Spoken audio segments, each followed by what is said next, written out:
विद्यार्थी मित्रांनो, मराठी भाषेचा भाषिक अभ्यास या पेपरचा अभ्यास आपण करीत आहोत.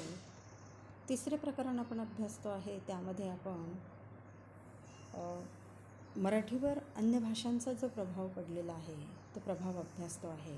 मागील तासाला आपण संस्कृत भाषेचा मराठीवरील प्रभाव अभ्यासला. आज आपण फारसी भाषेचा मराठीवरील प्रभाव अभ्यासणार आहोत. भाषा ही नित्य परिवर्तनशील असते आणि त्यामुळे भाषेवर स्वन, शब्दसंग्रह, शब्दरूपे, व्याकरण, वाक्यरचना, अर्थप्रक्रिया या सर्व घटकांच्या बाबतीमध्ये परिवर्तन होत असते आणि हे परिवर्तन विविध कारणांनी होत असते. ती कारणं अर्थातच वेगवेगळी आहेत. राजकीय आहेत, सामाजिक आहेत, आर्थिक आहेत, शैक्षणिक आहेत. या विविध कारणांमुळे म्हणजे भौगोलिक वगैरे वगैरे ह्या सगळ्या कारणांचा परिणाम हा भाषेवर होत असतो. आपण बघितले की प्राचीन कालखंडापेक्षा मध्ययुगातील भाषा ह्या वेगळ्या आहेत आणि त्या कशामुळे वेगळ्या आहेत. आणि या प्रश्नाचं एक मुख्य उत्तर जे आहे ते आहे राजवटींमध्ये. मुसलमानी राजवटीमुळे अरबी फारसी भाषांचा मराठीवर जो परिणाम झाला खूप मोठ्या प्रमाणामध्ये झाला. असं म्हणता येणार नाही की प्राचीन मराठीमध्ये अरबी फारसी शब्द अगदी नव्हतेच, परंतु या कालखंडामध्ये, मध्ययुगीन कालखंडामध्ये मुसलमानी राजवटीमुळे अरबी फारसी भाषांचा परिणाम हा खूप मोठ्या प्रमाणावर मराठीवर झालेला आपल्याला दिसून येतो. व्यापाराच्या निमित्ताने अरबांशी संबंध आला आणि त्यामुळे तुरळक प्रमाणात का होईना प्राचीन मराठीत यावनी शब्द आढळतात. पण मध्ययुगीन मराठीमध्ये फारसीचे इतके आधिक्य व वर्चस्व आढळते की मराठी भाषा अंतर्बाह्य बदललेली आपल्याला दिसून येते आणि तिने एक वेगळेच रूप धारण केलेले आहे अशी जाणीव आपल्याला होते. मध्ययुगानंतरच्या म्हणजे अर्वाचीन काळात फारसीचा मराठीशी संपर्क पूर्णपणे तुटला आहे असे अर्थातच म्हणता येणार नाही. अगदी आजच्याही मराठीत हजारो अरबी फारसी शब्द आहेत आणि ते मराठीत इतके मिसळून गेले आहेत की सर्वसामान्यांना त्यांच्या वेगळेपणाची जाणीवही होत नाही. मात्र अर्वाचीन काळात अरबी फारसीचा मराठीवर नव्याने काही परिणाम झाला असे म्हणता येत नाही. मध्ययुगाचे मात्र तसे नाही. बहामनी राजवटीच्या प्रारंभापासून ते पेशवाईच्या अखेरीपर्यंत सतत 5 शतके हा परिणाम होत होता आणि त्यात काही वेळेला चढउतार झालेलाही आपल्याला आढळून येतो. म्हणजे त्याचं जर टक्केवारीमध्ये जर प्रमाण काढायचं म्हटलं तर ते खूप मोठं असलेलं आपल्याला दिसून येतं. इतिहासकार राजवाड्यांनी त्या काळातील कागदपत्रांची पाहणी करून ही टक्केवारी काढलेली पण आपल्याला दिसून येतं. या मध्ययुगीन काळातील मराठी आणि फारसी या भाषांच्या संबंधाकडे जर आपण पाहिलं तर यामध्ये भिन्न भिन्न दृष्टिकोन आपल्याला दिसून येतात. फारसीचा संसर्ग नसलेले मराठीचे रूप हेच काय ते शुद्ध असे म्हणून अनेकांनी फारसीयुक्त मराठीबद्दल ती दूषित झाली, बिघडली, एवढेच नव्हे तर भ्रष्ट झाली अशी हळहळ व्यक्त केलेली आपल्याला दिसून येते. तर याउलट अरबी फारसीमुळे मराठीत काही शब्दांची भर पडली पण मराठीच्या मूळ रूपाला काही धक्का पोचलेला नाही अशा प्रकारचे दुसऱ्या टोकाचे मतही मांडले गेलेले आपल्याला दिसून येते. मुसलमानी राजवट, फारसी ही राज्यकर्त्यांची भाषा. या दोन्हींचे दीर्घकाळ अस्तित्व आणि स्वराज्यातही मोगलांशी व निजामांशी मराठ्यांचा होत राहिलेला व्यवहार यामुळे फारसीचा मराठीवर परिणाम होणे ही एक अटळ व स्वाभाविक घटना होती असे मानणारेही या काळामध्ये म्हणजे असे भिन्न गट असलेले आपल्याला दिसून येतात. मराठीतील फारसी शब्दांच्या बाबतीत 20व्या शतकाच्या संदर्भात जे विचार व्यक्त झालेले आहेत त्यांचा येथे उल्लेख करण्याचे काही कारण नाही. मात्र मध्ययुगाच्या संदर्भामध्ये फारसी मराठी संबंधाचे वास्तविक रूप काय होते हे पाहणे मात्र आपल्याला आवश्यक ठरते. फारसी प्रभावाची जी विशिष्ट क्षेत्रे होती ती कोणती होती मराठी भाषा भ्रष्ट होण्याइतका तिच्यावर फारसीचा प्रभाव पडला असे राजवाडे म्हणत असले तरी त्यांनीच दाखवून दिल्याप्रमाणे जीवनाची अनेक क्षेत्रे अशी होती की तेथे फारसीचा संसर्ग पोहोचण्याचे कारण नव्हते. मग ही क्षेत्रे कोणती होती? धर्म होतं, तत्त्वज्ञान होतं, नीतिविचार होते. यासारखे सांस्कृतिक जीवनाची अंगे फारसीच्या प्रभावापासून पूर्ण मुक्त होती. वेदांत, ज्योतिष, ग्रहगणित, कथापुराणे आणि एकंदरीने अध्यात्मविद्या या क्षेत्रात आपला समाज मुसलमानांच्या तुलनेने अतिशय प्रगत होता. त्यामुळे या क्षेत्रातील मराठीचे स्वरूप अविकृत राहू शकले. या उलट पोशाख, शस्त्रे, युद्धतंत्र, गडकोट, राज्यकारभार आणि लौकिक चालीरीती याबाबतीत आपणास मुसलमानांकडून पुष्कळ काही घ्यावे लागले. आणि साहजिकच जीवनाच्या या विभागातच हजारो अरबी फारसी शब्दांची आवक झाली व अनेक ठिकाणी मराठी फारसीयुक्तच नव्हे तर फारसीमय होऊन गेली असं आपल्याला म्हणायला लागतं. धर्म, तत्त्वज्ञान या संदर्भात संस्कृतचे आधिक्य नेहमीच राहिले व राजकारण, समाजकारण, अर्थकारण इत्यादी बाबतीत फारसीचा मोठाच पगडा बसला हेही आपल्याला नमूद करावं लागतं. शिवाजी महाराजांनी राज्यव्यवहार कोश यासारखी रचना मुद्दाम करवून घेतली आणि आपल्या परीने फारसीचे वर्चस्व झुगारण्याचा प्रयत्न केला. तो कितपत साध्य झाला हा प्रश्न मात्र वेगळा आहे. हे आपण गेल्या तासाला सुद्धा आपण बघितले किंवा अभ्यासले. मोरोपंतांसारख्या संस्कृत प्रचूर भाषा योजणाऱ्या कवीच्या लेखनातही जेथे अरबी फारसी शब्द आढळतात तेथे सर्वसामान्यांची भाषा अरबी फारसीने प्रभावित झालेली होती यात शंकाच नाही. मात्र फारसी मराठी संबंधाचे महत्त्वाचे वैशिष्ट्य हे की फारसीचा मराठीवर जसाचा तसा ठसा उमटला नाही, तर मराठीने हा परिणाम होऊ देताना आपले काही वेगळेपण कायम राखले आहे. फारसीचे मराठीकरण असे यास म्हणता येईल. फारसीचे जे मराठीकरण झाले त्याची उच्चारदृष्ट्या काही वैशिष्ट्ये आपल्याला दिसून येतात. आ नंतर आलेल्या अचा य होतो म्हणजे कायद्याचा कायदा. आपण हे उदाहरण बघतोय समोर आपल्या.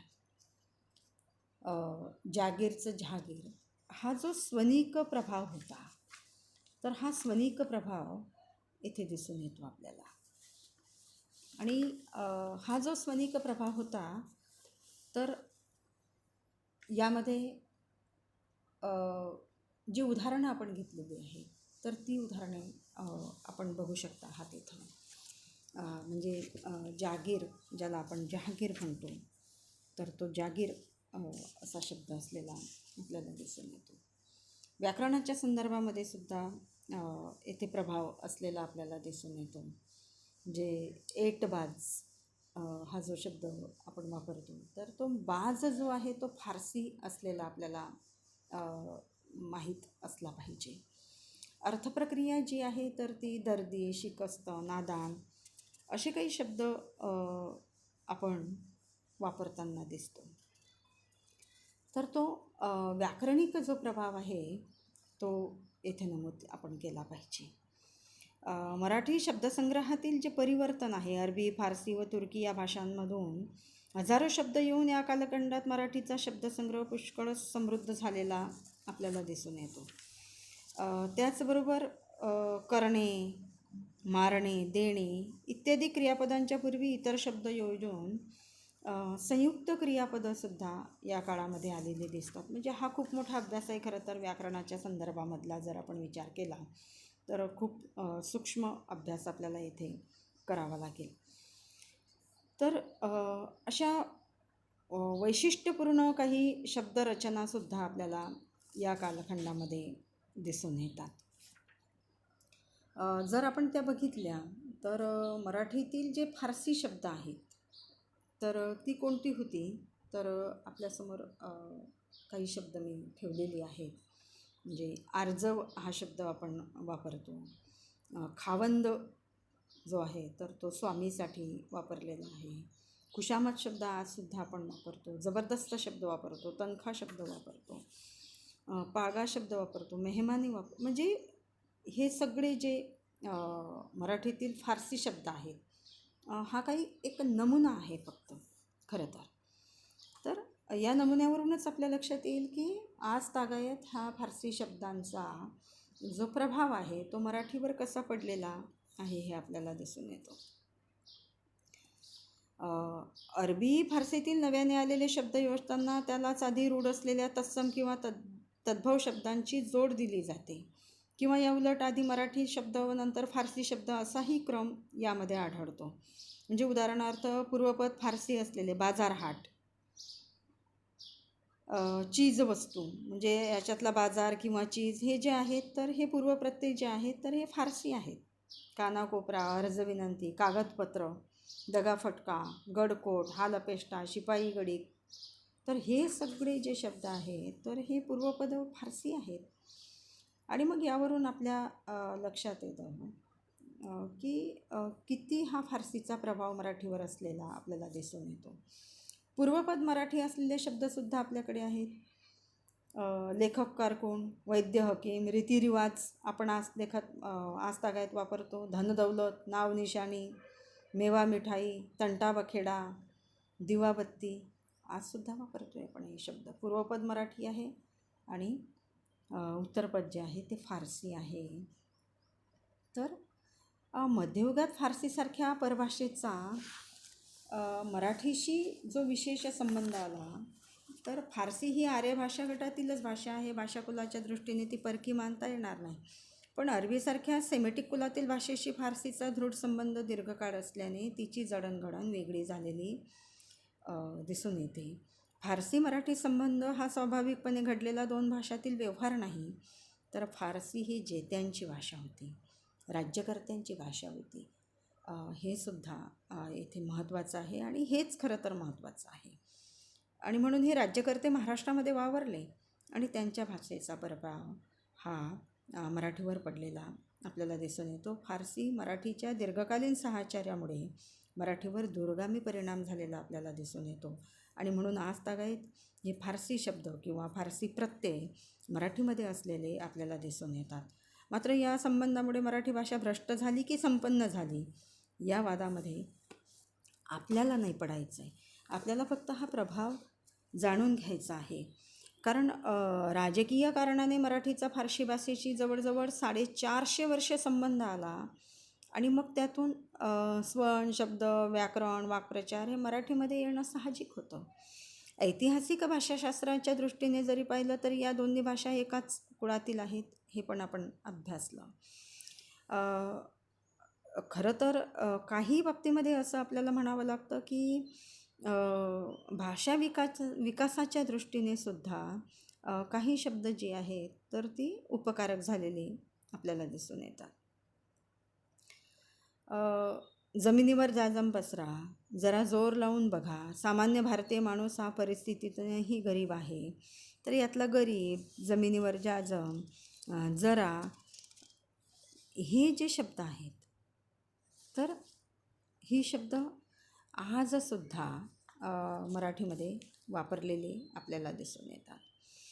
काही वाक्य आहेत, काही शब्द आहेत आणि या शब्दांचा प्रभाव आज देखील आपल्याला दिसून येतो. उच्चारणाच्या संदर्भात असतील, व्याकरणाच्या संदर्भात असतील, हे शब्द मात्र मराठीमध्ये असलेले आपल्याला दिसून येतात. मराठीची जी नादात्मक प्रकृती कठोरतेकडे, पुरुषतेकडे झुकणारी आहे तर ती प्रवृत्तीसुद्धा फारसीकडून आलेली आपल्याला दिसून येते.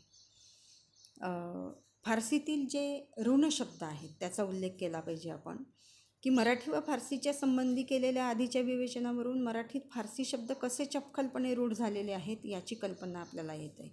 न्यायविषयक जे शब्द आहेत ते शब्द जसं मगाशी उल्लेख केला, कायदा आहे, फैसला आहे, वकील आहेत, हे जणू आपण फारसीकडून ऋण घेतलेले शब्द आहेत.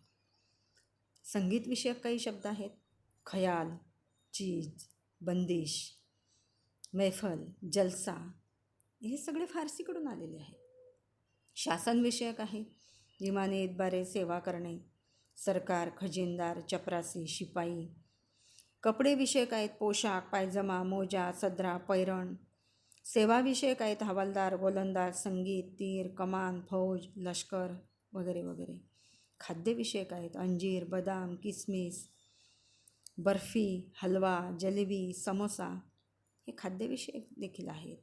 व्यवसायविषयक आहेत बागवान, रफूवाला, बावर्ची, दलाल, हलवाई. आणि मग इतर काही शब्द आपल्याला दिसतात जसे सुरमा आहे, साबण आहे, अत्तर आहे. हे तिकडनं चालले, आपल्याकडे नव्हते ते.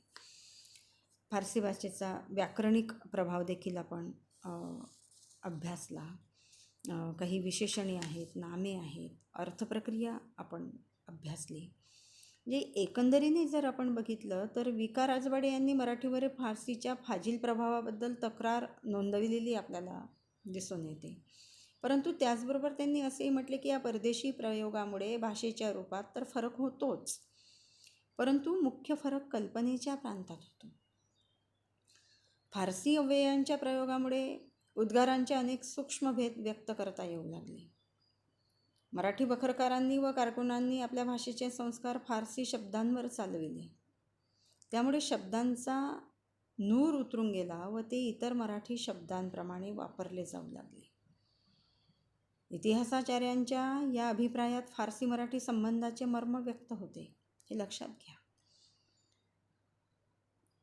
हा संस्कार फारसी शब्दांना व प्रयोगांना नीट लागू होऊ शकला याचे कारण आरंभी उल्लेखिल्याप्रमाणे या दोन भाषा मूलतः एकाच गटातील आहेत, जो मगाशी मी उल्लेख केला. मराठीच्या शुद्धीकरणाचा प्रयत्न वीर सावरकर, डॉक्टर पटवर्धन यांनी केला, परंतु तो जेथे अतिटोकाचा होता तेथे तो हास्यास्पद ठरला. कारण पटवर्धनांनी फारसी शब्दांकरता सुचविलेले काही अस्सल मराठी शब्द जर आपण बघितले तर खरडे घाशा म्हणजे कारकुनाला म्हटलेलं आहे, जादूगाराला गारुडी, चेटक्या, मराठी शब्द हे कंसात दिलेले आहे त्यांनी. भटराज्य म्हणजे पेशवाईला भटराज्य असा शब्द त्यांनी योजलेला आहे. मग हे अस्सल मराठी शब्द देताना तो प्रयोग जो आहे तर तो अतिटोकाचा आपल्याला वाटतो. रक्कमला धनसंख्या, रुमालाला तोंड पुसणे, म्हणजे हा फारसीला जो पर्याय त्यांनी दिलेले आहेत तर ते टोकाचे झाल्यामुळे हास्यास्पदसुद्धा झालेले आहे, हे सुद्धा आपल्याला नमूद करावं लागतं. तर एकंदरीने जर आपण बघितलं तर भाषा जी आपण म्हणतो की परिवर्तनशील असते आणि परिवर्तनशील असल्यामुळे भाषेमध्ये हे बदल हे सातत्याने होत असतात, वेगवेगळ्या कारणांनी होत असतात. त्यामध्ये वैज्ञानिक आहे, व्यक्तिवैशिष्ट्य आहे, साहित्यिक काही कारणं आहेत, भौगोलिक कारणं आहेत, ऐतिहासिक कारणं आहेत, राजकीय आहेत. तर या सगळ्या कारणांनी हा प्रभाव हा पडत असतो. त्यामध्ये पुन्हा व्यापार आहे, तीर्थयात्रा आहेत.